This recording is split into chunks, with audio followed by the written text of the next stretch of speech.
Hey guys, you're joining us today for the first unboxing, the first look at our exclusive Sony PlayStation Move controller, which Jane is very nicely modelling there.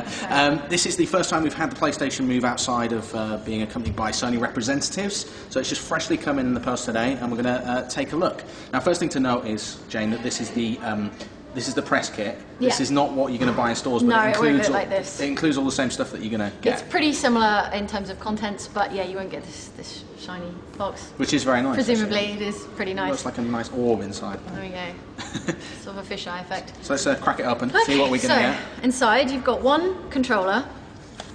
There we go. Which is the PlayStation Move. Which is the PlayStation Move controller, that's right. No navigation controller, but that's the same with the starter bundles at retail. And obviously you've got the PlayStation-I camera here. I'll pass that over to you. So you have to use it with the PlayStation-I. The Move is kind of a cross between the standard motion controller and the camera technology as well, because it uses a sensor in here to track where it is in 3D. So you need both of those to play with PlayStation Move. Yeah, it's got LEDs inside, so we'll fire it up later and you'll see it can glow all kinds of colours. Flashing away. But yeah, it's got accelerometer and a rate sensor inside it, so it can do angle and acceleration. Yeah. Cool, okay. There's a wrist strap, so you don't fling it through your TV. And there's a bunch of assets and some demo discs. We've got Sports Champions and what's it called? Kung Fu Rider. You've got Kung Fu Rider, Sports Champions and Move Party as well. The one. So 3 games. These games that we've got are part of the press kit, so you have to play them on a debug machine. We haven't got retail kits just yet, but the actual hardware is all what you're going to buy in stores, which is quite cool. So the interesting stuff happens when you turn this bad boy on. So let's plug it in and talk through the rest of the actual Move controller. Okay, so we've unboxed the PlayStation Move. We've actually got 2 of the controllers. Sony sent us over 2. We've plugged it in, synced it to our PlayStation 3, and as you can see, it's these bulbous things on top are now glowing a bright colour, which is quite nice, right? Yeah, totally. Yeah, you've got your wrist strap on, but I've got my wrist strap on. I'm going wrist strap free, yeah. Don't tell Sony.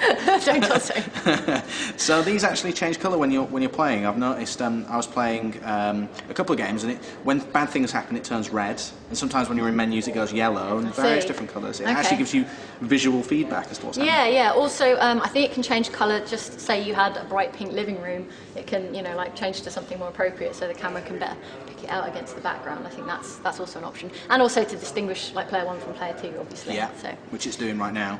So hardware-wise, what do you think? You like the shape, the feel? Yeah. I mean, it doesn't feel cheap. So I mean, it's still kind of lollipop-like, but we all knew that was coming. So, but yeah, it feels pretty good. The trigger's nice, good quality hardware, definitely. It comes with a rechargeable lithium-ion battery, so it's pretty much, as soon as we unboxed it, we were good to go with this. But it charges just through the standard same connector, USB connector as the standard controllers. And overall, it feels like a nice premium device, I have to say. So we've been sent Sports Champions, Move Party, and Kung Fu Rider. That's right. Has anyone piqued your interest? I was all about Sports Champions. In fact, I tried the archery and the gladiator combat, and the volleyball, which was entertaining. The archery, in fact, I was using two controllers for, so that was good fun. So you don't need the sub-controller or the navigation controller? Well, you didn't need the navigation controller for what I was playing in Sports Champions, no. And as I understand it, there'll only be a 1 controller requirement for the launch titles, right. Because there's only 1 controller in the starter kits, I guess. But yeah, it's definitely accurate. The calibration is really important though, because it is that accurate. So, say for the Sports Champions games I was playing, you have to step within a box. It shows your image on screen through the camera, and you have to step within this particular box and calibrate it with your shoulder and then your hip and then your belt buckle. And if you get the calibration wrong, you'll really notice it once you start playing, because it is that accurate.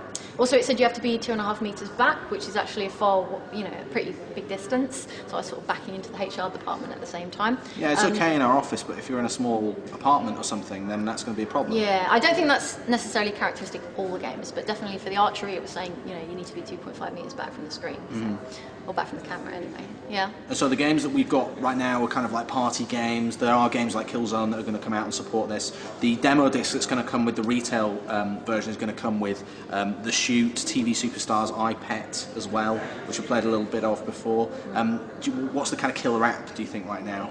I'm really excited for the Little Big Planet 2 kind of functionality with the Move. I think as a as a kind of UGC device for like, you know, creating levels, and some of the tech demos you could really see it lending itself well to like Little Big Planet stuff. So hopefully they'll be doing some of that. Right, but it's launching with quite a few games, and also if you're buying it in the US, you actually get Sports Champions with it. It's slightly more expensive than it is here in the UK. I think it's £50 here in the UK or $100 in the US, but it does include a game. Yeah. So yeah, there's plenty of games coming out. They're going to do the iPad bundle as well, aren't they, in the US? That's right, and bundles with the hardware as well if you haven't got a PlayStation 3. So they're making a big push on it this year. Well, this device is available in mainland Europe on September the 15th. It's available in the UK September the 17th, and it should be available in the US slightly after. You can read out more about the games as well as the hardware. Just head over to Gamespot.com.